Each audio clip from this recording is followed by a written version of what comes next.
Merci Madame la Présidente.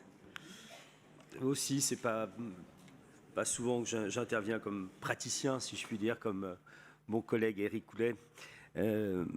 En fait, cette question-là est une question qui fait se confronter l'économie du livre et la pédagogie. Et dans les propos du vice-président, j'ai décelé ce que nous sommes quelques-uns à penser sur les remontées de l'inspection pédagogique. À savoir qu'on est en train à peu près tous de comprendre que cette réforme des programmes accouche parfois d'une toute petite souris. Et que sur l'ensemble du programme, moi je prends le mien, celui d'histoire-géographie, l'évolution des chapitres est presque à la marge. Et je me suis souvenu finalement d'une situation très ancienne, en tout cas pour les plus jeunes qui n'ont pas partagé ça. Cette longue époque où il y avait les Malais-Isaac en histoire, qui ont tenu à peu près 50 ans, et les Lagarde et Michard en littérature, qui ont tenu beaucoup plus longtemps. Ah, vous voyez, n'empêche qu'on peut penser ce qu'on veut du Lagarde et Michard, toutes nos références littéraires, on les tire du Lagarde et Michard. Et le bled pour l'orthographe. Mais, pardon, ce que je voudrais... Et les pédagogues là-bas, on se calme.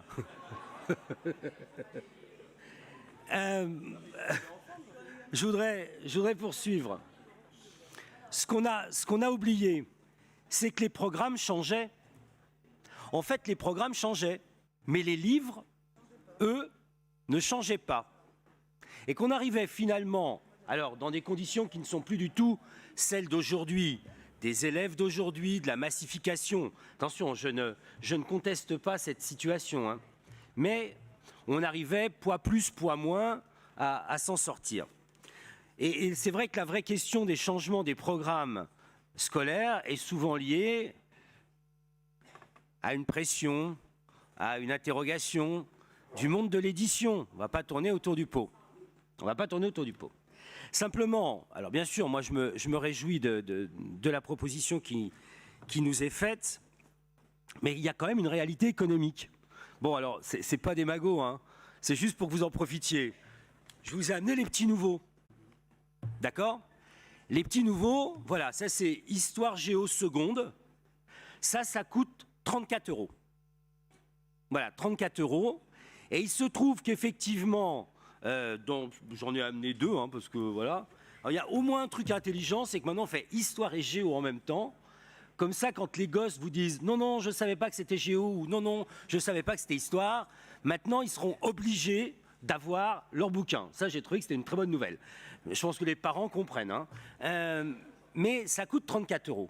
Ça veut donc dire que, allez, il y a 6 bouquins à changer, en gros, mais pas forcément. Non, mais pas forcément. On va être limite. Voilà, simplement, je voulais faire cette remarque qui est purement économique parce que j'ai voulu regarder le prix d'un manuel. Bon, ben voilà, c'est en gros, hein, celui-là est à 34 €, d'autres sont à 32 €. J'imagine que dans des achats massifiés, ça tombe à 29, hein, 29, 25, oui, c'est ça. Bon, mais voilà, il faut juste prendre la mesure de cet ensemble.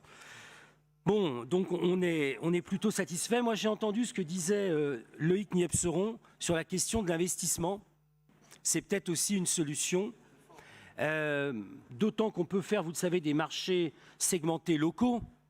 Et parce que, vous le savez, une des vraies questions, je crois, moi je sais pas, je siégeais pas en 2004, mais des groupes de la droite et du centre, c'était la question qui était liée aux libraires, qui était liée au devenir des libraires. Vous savez comme moi que le code des marchés, je poursuis si vous le voulez bien, le code des marchés publics permet d'une façon dérogatoire jusqu'à 90 000 € dans le domaine du livre. Vous savez que Bercy a mis 2 exceptions au marché public, l'achat d'armement et l'achat des livres. Voilà, c'est intéressant quand même. Et donc, à 90 000 €, on peut passer par un libraire local.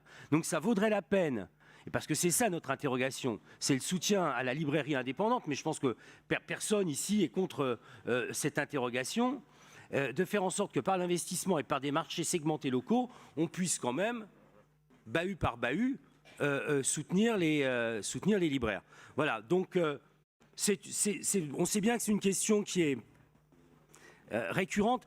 Juste une petite chose, chers collègues, je n'ai pas trouvé très bien quand un de nos autres collègues a fait référence à l'association des parents d'élèves de l'enseignement libre, que vous ayez eu une petite levée d'adrénaline. Ce sont des bourguignons et des comtois comme les autres.